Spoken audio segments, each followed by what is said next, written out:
আজকে সারাদিন কি খেলাম এটাই আপনাদের সাথে শেয়ার করব। আর বাড়িতে কিভাবে দই বানিয়েছিলাম এটাও আপনাদের সাথে শেয়ার করব। তো ফার্স্টে আমি 3টা রুটি নিয়েছি, আর একটা ডিম পোস্ট নিয়েছি, আর একটু ডাউল দিয়ে সবজি রান্না করেছিলাম সেটাই দেখিয়েছি। তো তারপর দুপুরে মেহমান এসেছিল, তাদের জন্য ভাত, পোলাও, তারপরে হচ্ছে শসা, লেবু, আর এটা ছিল মুসুরের ডাউল, ঘন করে রান্না করেছিলাম প্রেশার কুকারে। তো তারপরে এটা ছিল হচ্ছে মোরগ, দেশি মুরগি। তো এই তরকারি রান্না করার পর ছিল গরুর মাংস ভুনা।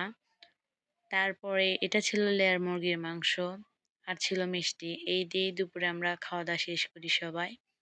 তো তারপরে আমি কিভাবে দই বানালাম এটার রেসিপি এখন শেয়ার করব। তো ফার্স্টে আমি 2 লিটার পরিমাণে দুধ দিয়েছি, তার ভিতরে 1 লিটার পরিমাণে পানি দিয়ে অনেকক্ষণ জাল করে নিয়েছি। এটা মাটির চুলায় জাল দিয়ে নিলে কালারটা অনেক সুন্দর হয়, গ্যাসে জাল দিলে এত সুন্দর কালার হয় না।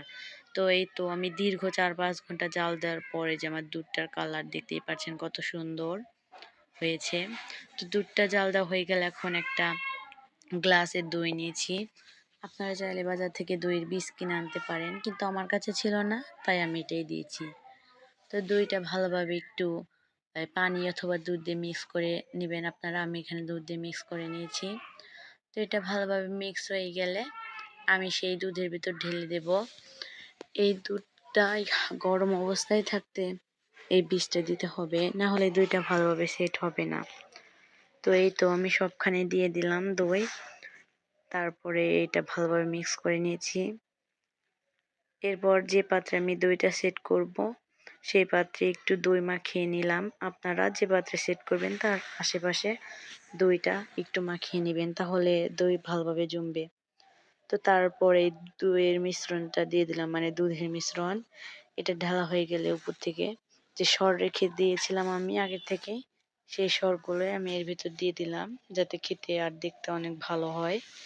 তো তারপর এখানে আমি কিছু কাগজ দিয়ে ভালোভাবে পেঁচিয়ে রেখেছি।